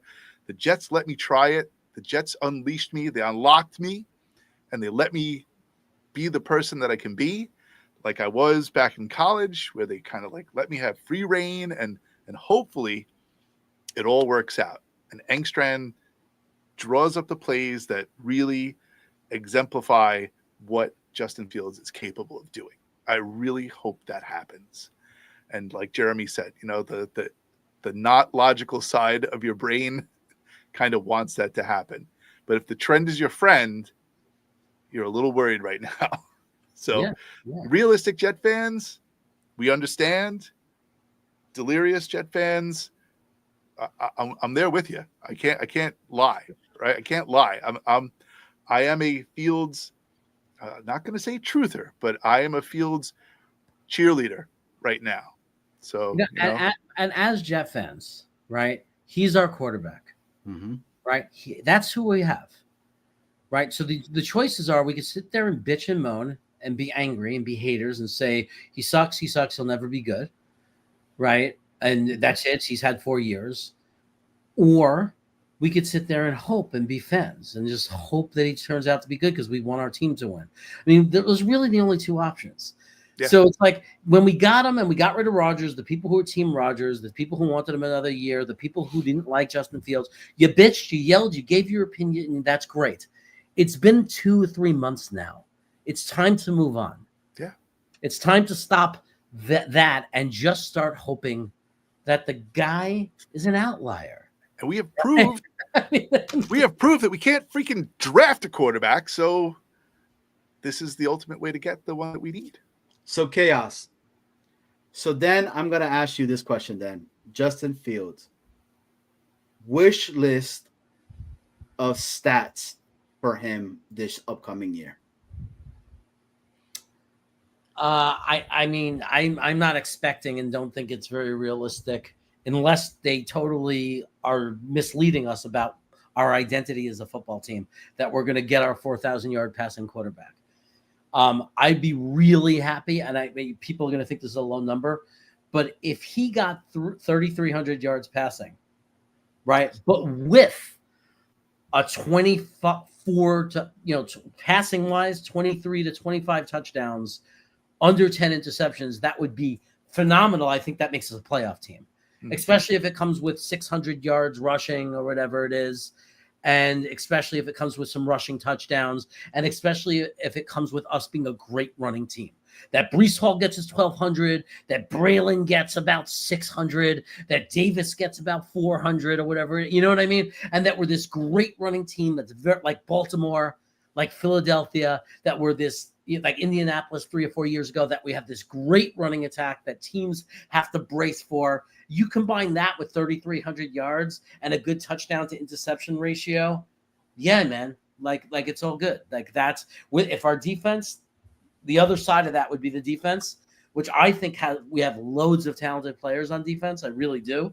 Although we have concerns, but also a lot of talent. I think we very legitimately be a playoff team. I'm not saying we are, but we're going to be, but I think we legitimately, if he got those numbers, would be a playoff team.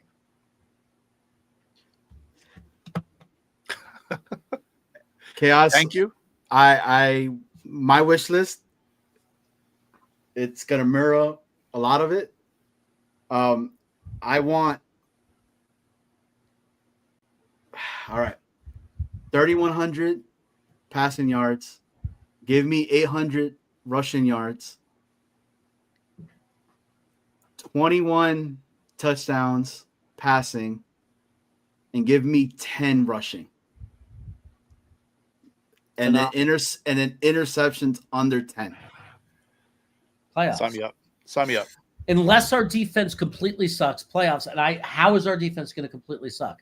You saw what Aaron Glenn did as a defensive coordinator with a beat-up, battered team. Yeah. And so our defense coming in healthy is much better than the personnel he had on that field in Detroit for the last 10 games of that season. So I'm in complete accordance with both of you on the Justin Fields stats, and Jeremy, to speak to your point about what can happen to this defense to make us suck. The thing is, who's playing next to Quinnen Williams? What is this? How are we going to stop that up the middle run that we were incapable of stopping for the past forever? I think Nandi and I think LT, man, like they're not Leonard Taylor's not getting enough love, man, for what he was a undrafted pickup for us, right? If I'm not mistaken, he wasn't drafted and he was supposed to be a top draft pick. Something happened where I think people were scared because he has some like issues or legal issues or whatever, and is the reason why he fell off. Mm-hmm. But he was supposed to be a drafted guy. And look, man, I'm high on Nandi, man. Like I really am. I think he's going to help Quinnen, man, a lot, and he's going to help that whole line as well. And like you said earlier, Snowball, he brings in that championship pedigree that you needed in the locker room. Yeah. So he's like, yo, I got rings, dogs. Like, what are we talking about? This is what we were doing. this is what, Jones was doing when he was breaking off and sacking the crap out of people left and right. I really believe that Nandi can be the JFM to Q. I truly believe that, because I was super sad when we let JFM go, man. Like I was on the same boat with you, Chaos. I did not want to let that guy go. And then you saw what he did over there in Denver. I think we got my take. And I think we got a camp full of edges who last year were undrafted free agents. I think there's a bunch of them, and we forget those guys get better. Even rookies who are drafted get better. Everybody gets better for their rookie year. No one starts their career in their prime. They're all going to get better. I agree with you. I on a few things. I think we have a better rotation than we had last year in Nandi and LT3. Like, I like that combination. I like the youth there. I think the other guys are role players that I think have experience that'll be there. I think we'll be okay in the middle. I think the biggest thing is getting JJ back, because now we have because we were stupid and we gave up JFM for nothing, for no reason, which was really stupid, and left ourselves vulnerable. Now we got an setting edge back, right? Because even if he doesn't get a million sacks, I believe JJ is going to solidify setting the edge. And then the thing that we're not talking about, like when we talk about Clemens and those young guys who are going to play on the other side on running plays, is the big thing, and I touched on it before, is the scheme. That we might not have the same scheme, and the scheme was part of the problem. That our edges were over pursuing. They weren't setting the edge. They were over pursuing. Now on passing plays, you're going to see that, and that's okay. But when you see it on second down, first down, even Clemens could get better if he schemed better and coached better, because even he was overrunning the play. I want to see if we change our scheme to have the guys hold their position. Like, you can go in behind the line of scrimmage, but after the priority of holding your position, you have to set the edge. So you could go in at that angle, but you cannot leave that angle. You cannot leave the edge open. You just can't do it. And the other thing I talk about is the linebackers. I'm sorry. I love the person. We talked about it before. I love CJ Mosley. I'm sorry. He was part of the problem. He was slow. He lost a step. He can't go sideline to sideline. Williams and Sherwood are faster. Yeah. That's going to help us. Yep. Very true. 100%, man. I was saying it last year before the beginning of the year. And I was like, I remember when they had that. You guys remember? I think it was the what is it? The One Just Drive guys. They had that one episode that it was about CJ Mosley, right? Yeah. And right before the season started, and it was talking about how Quincy Williams is like getting it and he's understanding all this stuff like that. But out of all of that, the individual that emerged and everybody during camp was talking about was Sherwood. And I just remember saying, I think CJ Mosley is done. I think this was his like swan song. Like, I think this was the montage of CJ Mosley into his last year to retirement. And it occurred, man. Like, do I love CJ Mosley? I do, because I think he tried to handle himself as a Jet too. But if I'm being 100% honest with you guys, I'm going to remember CJ Mosley more for being injured than for honestly all the plays that he's done. Like, I'm going to remember him more for coaching up Quincy and Sherwood. Like, that's what I'm going to remember him more for. Yes. And that's why it's very tough for me to say, put him in the Ring of Honor for the New York Jets. Right. I think there's a lot more other guys that are deserving of that. And they're not in there yet, and I named a few. So somebody said it before correctly. If you go by skill, if you forget about leadership, it depends what you're basing it on. If you went just by playing skill, Jamal Adams gave us much better play than CJ Mosley. He did. He was a much better player for him. He was projected to be a Hall of Famer when he left. He was in line to be a Hall of Famer. You know what I mean? He was that good. He was amazing for us, right? Then people are going to say, no way, because he's a piece of shit and he trashed the organization. And he did all these horrible things and we hate him for it. But what are you basing it on, right? Like it's what, Johnny, what's what you're saying. CJ Mosley was a great person. Jamal Adams was the better player. Maybe we're looking for someone who is a combination of both. Yeah. Mm-hmm. I do want to post the link. I do want to finish before the 2-hour mark, though. So we'll be able to take like one caller, right? One person to come in. I put it in. It's in there. Oh, you put it in already. Okay. But I didn't pin it because I have no idea how to do that. Okay. I'll go over and pin it because I know how to do that. But nah, I mean, like and it's the truth. Chaos and Snowball. I just love CJ Mosley, man. Like, you know, everything he's but dude, it's very tough for me. I remember the COVID stuff.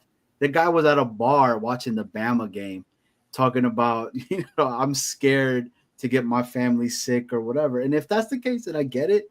But don't get caught at a full bar watching the Bama game after you came out and stated that. You know, I heard that was a picture from the year before, though. Was it? I don't know. Yeah, I don't. I try not to analyze stuff like that because then you find out it's a fake picture, or maybe when was that picture? Was it maybe did he get vaccinated at some point and he felt Who knows? You know, was he doing it for a different reason? Was he doing it for representing as a leader to young people because he was trying to, like, in a political way almost? Like we don't know. Like, I don't know what his motivations were. I just know who he was when I saw him talking. And I at that time, before that all came out, I thought he needed more time because he was coming off that injury. Mm-hmm. He was coming off that injury, and I thought this was another way for him to continue to keep healing. Because that's the other thing about this that we don't talk about at all. Is a lot of these athletes that come back from these injuries, it's insane, man. It is so crazy to see a guy that just tore his LCL, PCL, MCL, ACL, TCL, TLC, VHS, and then they come back in 6 months. Yeah. And I'm like, what? Like, you know, it's nuts. And then you see these guys way later on, you know, they look insane. So maybe that was the reasoning too. It just gave him some more time to completely heal itself. Because I remember his dad talking about, CJ is in the basement working out. I just wanted to put that up there, Jeremy. Top 3 players to wear number 1. Billy Martin, Michael Vick, Ross Gardner, Billy Martin. Who else wore number 1? Right. I'm so bad at trivia stuff. He was asking me name the top 5 corners in the NFL. I'm so bad with names. Like if I look at a list, then I'm good and I recognize the top guys. I'm so bad at that. My brain doesn't work like that. No. Well, Sauce, right? That comes with age. Sauce, Surtain, the guy from Denver, is certainly in the conversation. Stingley had an amazing year. He's in the conversation. I never thought Ramsey was a top 5. The guy from a top 5. The guy from the Eagles. Oh my God, I can't even think of his name because we were looking to draft him. And that dude had a hell of a year too. Oh yeah, I don't know. I'm the same way. I'm terrible with the names. I'm terrible. But it also depends what you want, right? People are screaming, Sauce doesn't get interceptions. It's like, well, I only care if Sauce is not getting interceptions if they're throwing at him. If they put him on the WR1 and he blankets them and they throw only 2 to 3 times a game at their WR1 and he gets a reception or 2 for not a lot of damage, I don't care that he doesn't get interceptions. It's impossible because he won't have the opportunities. Like Revis didn't get a lot of interceptions because he didn't get the opportunity to, because they didn't throw to him. So if that, and a lot of Sauce's time in these last 3 years, that's been the case too. There's been lots of games where they just don't throw at him. And now he's bigger and Quinyon heavier. Mitchell. That's who it was. Quinlan Mitchell. There you go. That's the Eagles player. Chaos, but I do have to say this. Yeah. There was one interception. Well, it wasn't an interception. There was one ball that he should have caught. Yeah, definitely. That one in the end zone that it was like coming down. Yeah. And God himself was like, Mr. Sauce Gardner, I am giving you the ball. The ball is coming down so slowly. All he had to do was literally just go like this. It's certainly he should have caught that. And you know, but the reality is in this league, in a passing league, it'd be great if he can make those plays when he has the opportunity. But in a league like this, in a passing league, the way football is played, when you find a cornerback who could stop the top receivers in football, when teams come in and they could stop, when a guy who could cover Neighbors, for example, like if he could cover Neighbors and control Neighbors and hold them, to under 50 yards and just a few receptions, like if you find me a cornerback who can do that, they don't need to get interceptions to be a superstar. Like, 100%. Because there's so few guys who could do it. Very true. Very true. Listen, I don't want to play with the time, Johnny. I really want to get us to the end here. Just a couple of things. If you have watched this entire video after the fact, God bless you. And God bless you. And if you have, and you haven't liked the video or hit the subscribe button, you should, because it should be like a badge of honor for you to do that. We have the shop, jetsworldwide.printify.me. Check it out. We got merch there. All you people in the chat, thank you so much for keeping with us the entire show. Chris B, I saw. Rich, I saw. I don't want to leave anybody out. Yeti, Party with Peg and Artie. Been here. Party's been what's here. That?